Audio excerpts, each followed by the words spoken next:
afternoon from the Energy Storage Association Annual Conference. I'm Jim Wrathall with K&L Gates law firm, and we're here today with Alex O.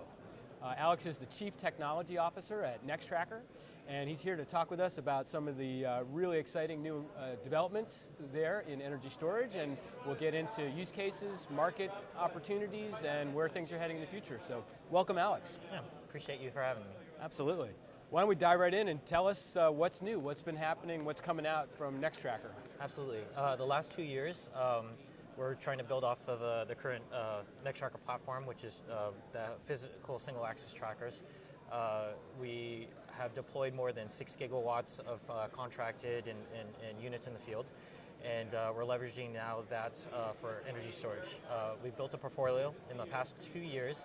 We focused very specifically on an RFP called Decapitate to Duck, where we're trying to evaluate different technologies. We've reviewed over 40 different technologies. We've had a really aggressive, long duration type of a demand profile, where it goes from zero to 100%, back to 0 to 25%, back to 0 again, and that equals about a day. And we brought in technologies, tested them against that, really given us a good apples to apples comparison. One of the things that we struggle with in this industry is that there's not the same as like with modules where you have the eligible equipment list where you can kind of compare everything and efficiencies. From our standpoint, we said we got to take this in on ourselves. We have to create a specific use case. And so for the past few years, we've developed lithium, part of our portfolio, where it's a container platform where we spent a lot of money investing in developing in the management of the batteries, fire suppression, the container itself, a modular container platform, and then also the Avalon battery. We brought them in. We've been able to test their unit equivalent to over 13 and a half years. And to this day, we still cannot measure any degradation of the electrolyte. Mm-hmm. And so that's really allowed us to put something out there and say, we've got 2 technologies in our portfolio, which is great because it allows us to have a genuine conversation with the customer. We listen first, and they say, here, these are our needs, and to be able to come back and say, here's the 2 solutions, pick one. I think is pretty nice versus, hey, we're the best guys out there. Much more genuine. Yeah. That's exciting. And the lithium technology is the NX Drive, is that right? Correct, NX Drive. And then the vanadium flow battery is the NX Flow, right? Correct. And what are some of the, I was extremely impressed, what are some of the real advantages of the NX Flow solution? One of the neat things is that it is really integrated into our ecosystem. So we have, as mentioned, a lot of units in the field. We took a lot of the power electronics for the self-power controller, and we looked at the Avalon battery. They had a really expensive control system in there. It was like $8,000. And then we said, what if we took our self-power controller that we've already deployed, modified that slightly, so instead of running a motor that moves a slew gear that moves a tracker, we have a motor that runs a pump and then operates the battery. So we took that and drastically, by magnitudes, lowered the cost. We were able to put that inside the battery. But now that leverages the wireless Zigbee mesh network that we have. It's on the same SCADA platform. Our customers who are used to seeing our information come into their dashboards or knock centers, the battery now shows up pretty much on the same node. And so to be able to integrate that was really powerful. And from the sense of what we tried to create, we really wanted to see it from a baseload power plant situation. We really identified that there's 2 words that people really use to try to hurt our industry. It's the duck curve and it's baseload. So when you pair storage with the PV system, and then you have the integration on top of it with software, you address that concern. And what we've done is we've been able to create a 30 kilowatt hour baseload with 1 row. Just as we've deployed and scaled many independent drive systems and rows and trackers, we're now doing that as power plant baseload with the batteries. That's fantastic. And it's DC coupled, right? Correct. So that creates efficiency combined with the AI and the complete ability to control it. I imagine, does that result in a very substantial sort of net benefit to the customer sort of financially at the end of the day?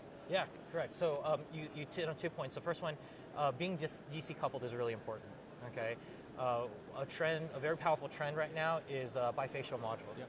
And what happens with bifacial modules is that you have the label rating, and it's hard to kind of model and decide where you're at actually with the bifacial gain.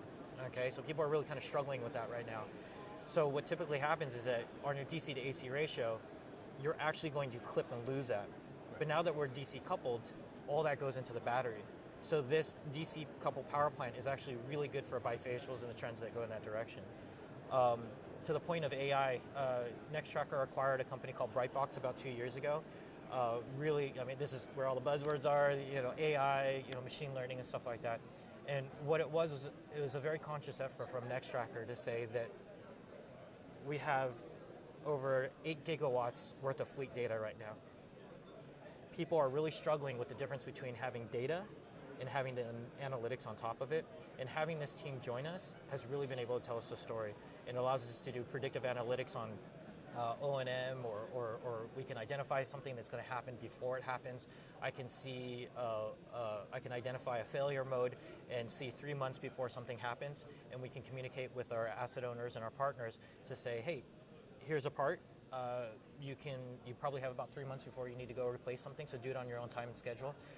So that's been a huge benefit for us, and it really is, again, it's that story of integration, where when we build that platform, the analogy that I like to use is that you don't go to a car dealership and buy tires, chassis, engine, entertainment system, and then you bring it home and you figure out a software to make it all work together. You want to buy it, and you want that manufacturer to work with their vendors to validate that, put it together, and optimize it. Absolutely. And that's what the industry's looking for.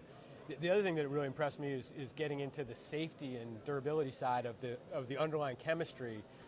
You've got a unit that's self-contained, and with vanadium that's never really, there's no O&M in particular that on a routine basis, right? And so you have a much different sort of safety question and O&M question going forward. Correct. One thing that really drove us towards creating a portfolio with flow and lithium is that flow is, when you look at the complexity, there's a lot of parts that aren't there that are required for other things. A larger heat exchanger or AC system, fire suppression. Whenever you remove something, you make it a little bit more simple, and you actually increase the reliability. And so when you look inside this system, it's these 2 tanks, it's some stacks, and then really over-the-counter type of plumbing and pumps and stuff like that have been well figured out. And the ability to have something that doesn't degrade over time actually really changes the model of how we can potentially even finance these products now. Yeah, no, that's absolutely the case. I mean, I'm on a panel tomorrow on financing, and I've been to a couple, and so there's a big question of technology risk and how do you factor in what should be long-term assets, but they're degrading and you're having to replace them and all kinds of changes, and how do you fit that into financing is very tough. So yeah, one thing that I have, I talk to people a lot about is actually the term of bankability. Right. And so I think that lithium's a great technology, and it's going to continue to improve, and it's going to be a vital part of our portfolio. But what it is it's a great benchmark for where we are right now. Okay, so there's the term capacity maintenance agreement is a financial way to articulate that you're going to replace and augment something over a period of time, and that's okay. And if we use that as a baseline, and we say if a Samsung, an LG, or name your big battery companies are good at doing that, and the banks sign off on that and they say, yeah, we can go move forward with this, we then can come in and say, okay, well, we have term sheets actually with partners that allow us to say, we can rent you the vanadium electrolyte, and rent very specifically, not lease, because it doesn't degrade, so you don't have to do a calculation of residual value at the end of the lease term. So this organization will come and rent it to our customers, and in theory, the first day you pay that rent, the electrolyte enters the battery. The last day you pay that rent, it goes out, and then they put it in a different battery. And when you start thinking about it that way, the risk goes away, and in theory, because there's a financial product around it, it is bankable, and then now you can think about the rest of the balance of the system more as a service or an O&M, and that allows us also to create a different type of service program around it. So NEXTracker can offer a 98% availability service agreement with the customer. As long as we're connected and we're seeing what's going on, we can make sure that you have 98% capacity and you have 98% availability, and we'll monitor it from our side. That's very compelling. One more question I'll ask you about, which is, sometimes the issue about vanadium or flow batteries versus lithium is upfront cost. I think you have a concept of sort of levelized cost of storage or long-term apples to apples cost comparison, which of course customers should really want to be doing. Yeah. Can you tell us a little bit about that? So right off the bat right now, we're comparable to lithium, okay? In many cases, when it's north of 10 years, we are better than lithium. If you take into some of the financing models and we start to kind of work those out, it's better than lithium right now. And so it's just, a lot of it is a matter of what the industry, what risk you're looking for and whatnot. But what's great about our approach right now is that we're looking at a portfolio of products, our drive and flow. They're both integrated very much in the same way into the NEXTracker ecosystem with the tracker, the cell power controller, our network control unit, and the SCADA platforms. So it's, again, it's great to go to the customer and say, hey, you can make the choice. And as time progresses, the great thing about our customer base is that we have many customers that have north of a gigawatt worth of our product. And so being able to scale quickly is something that we're really excited about doing. And again, that just drives down the cost and makes the storage market itself a lot more compelling. Absolutely. Great. Well, thanks very much for being here and sharing that. It's very exciting. We'll look forward to hearing more this time next year at Awesome. ESA. Yeah, we'll have a very different story hopefully this time next year. Great.